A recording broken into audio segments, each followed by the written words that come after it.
मध्य प्रदेश जितना अजब है, मध्य प्रदेश की राजनीति उतनी ही गजब है। टिकट मिला बेटी को, नामांकन कर दिया पिता ने। जी हां, आज हम बात करेंगे मध्य प्रदेश विधानसभा चुनाव की। मध्य प्रदेश विधानसभा चुनाव को लेकर अलग अलग तरह के बहुत सारे राजनीतिक रंग देखने को मिल रहे हैं। यूं तो राजनीति हमारे देश के किसी भी राज्य में हो, अलग अलग रंग देखने को मिल ही जाते हैं, लेकिन अजब एमपी की गजब कहानी आज हम आपको सुनाने जा रहे हैं कि कैसे भारतीय जनता पार्टी ने टिकट दिया बेटी को और नामांकन कर दिया पिता ने। आपको सुनकर बड़ा अटपटा लग रहा होगा, अजीब लग रहा होगा, लेकिन कहानी सही है और कहानी में सच्चाई है। दरअसल मध्य प्रदेश में भारतीय जनता पार्टी की सरकार में, निवर्तमान सरकार में मंत्री हैं गौरी शंकर बिसेन। हम गौरी शंकर बिसेन को निवर्तमान सरकार का निवर्तमान मंत्री भी कह सकते हैं। गौरी शंकर बिसेन को इस बार बीजेपी ने विधानसभा चुनाव का टिकट नहीं दिया। कई सारे मामले हो सकता है कि उम्र को आधार बनाकर बीजेपी ने उनको टिकट नहीं दिया, लेकिन गौरी शंकर बिसेन की जगह उनकी बेटी मौसम बिसेन को, मौसम बिसेन जिनका नाम मौसम हरीन खेड़े भी बताया जा रहा है, उनको भारतीय जनता पार्टी ने विधानसभा चुनाव का टिकट उनके पिताजी के जगह पर दे दिया। कायदे से तो मौसम बिसेन हरीन खेड़े को नामांकन करना था, लेकिन नामांकन कर दिया उनके पिताजी ने, यानी कि गौरी शंकर बिसेन ने, वो भी पूरे धूमधाम के साथ, लाव लश्कर के साथ। अजीब बात यह रही कि गौरी शंकर बिसेन जब नामांकन कर रहे थे, उनकी बेटी उस वक्त वहां पर मौजूद नहीं थी।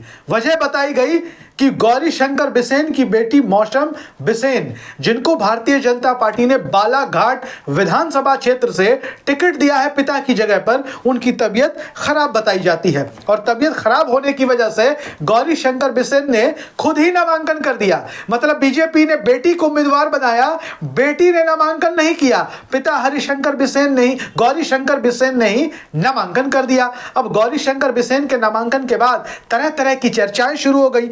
आपको बता दें कि बालाघाट विधानसभा सीट से ही गौरी शंकर बिसेन लगातार चुनाव जीतते चले आ रहे थे। भारतीय जनता पार्टी के कद्दावर नेता थे, लिहाजा सरकार बनी तो उनको मंत्रालय में दिया गया, वो मंत्री भी बने। लेकिन इस बार बीजेपी ने उनकी बेटी को टिकट दे दिया। हालांकि बेटी को जब टिकट मिला तो बहुत सारे आरोप प्रत्यारोप लगने लगे। भारतीय जनता पार्टी परिवारवाद का विरोध करती है, भारतीय जनता पार्टी विरासत की राजनीति का विरोध करती है, तो बीजेपी के कई नेता कार्यकर्ता भी दबी जुबान से इस परिवारवाद की आलोचना कर रहे थे। खैर, आपको बता दें कि मंत्री जी ने बताया कि बेटी की तबीयत ठीक नहीं है, बेटी की तबीयत बहुत खराब है, इस कारण मैंने अपना नामांकन दाखिल कर दिया है। बात यहीं खत्म नहीं होती। अब देखिए कि मंत्री गौरी शंकर बिसेन नामांकन समाप्त होने के बाद क्या कह रहे हैं। अपना नामांकन करने के बाद वो कह रहे हैं कि चूंकि आने वाले समय में इस विधानसभा सीट पर कोई परेशानी ना हो, इसलिए मैंने यहां से नामांकन भर दिया है और जैसे ही मेरी बेटी की तबीयत ठीक होगी, वो भी यहां से नामांकन पत्र दाखिल कर देंगी और आने वाले समय में कोई दिक्कत ना हो, क्योंकि मौसम बिसेन जो है उनकी तबीयत बहुत ज्यादा खराब है, जिनको बीजेपी ने टिकट दिया है, जो मंत्री जी की बेटी है।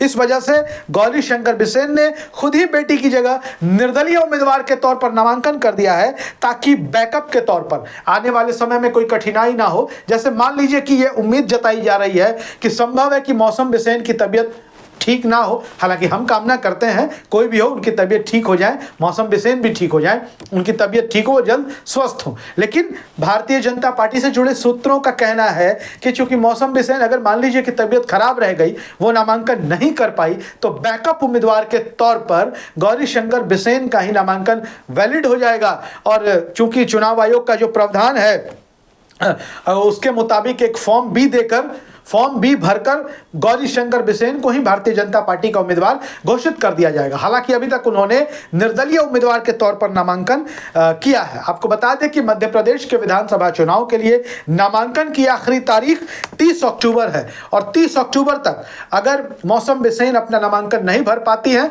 तो गौरी शंकर बिसेन ही भारतीय जनता पार्टी के उम्मीदवार कह सकते हैं कि घोषित उम्मीदवार हो सकते हैं, अधिकृत उम्मीदवार हो सकते हैं। आपको बता दें कि मध्य प्रदेश की महाकौशल इलाके से यह सीट आती है और महाकौशल इलाके की इस बालाघाट सीट पर इस बार महिला प्रत्याशियों के बीच ही मुकाबला होने की संभावना है। हालांकि आपको बता दें कि अभी तक मौसम बिसेन जो बीजेपी के उम्मीदवार हैं उन्होंने नामांकन नहीं किया है, उनके पिता ने उनके जगह पर नामांकन दाखिल कर दिया है, लेकिन 2 महिला उम्मीदवारों के बीच ही जंग होने की संभावना है अगर मौसम बिसेन यहां से नामांकन कर देती हैं आखिरी तारीख तक। तो क्योंकि कांग्रेस पार्टी ने भी यहां से महिला उम्मीदवार उतार दिया है। आपने सुना होगा बीच के दिनों में बड़ी चर्चा हुई थी कि पूर्व नगरपालिका अध्यक्ष अनुभा मुंजारे कांग्रेस पार्टी में शामिल हो गई हैं और वो भारतीय जनता पार्टी के एक वक्त में बड़ी नेता मानी जाती थी, महाकौशल के इलाके में प्रभावशाली नेता मानी जाती थी और ऐसी स्थिति में वो नगरपालिका अध्यक्ष भी रही। कांग्रेस पार्टी ने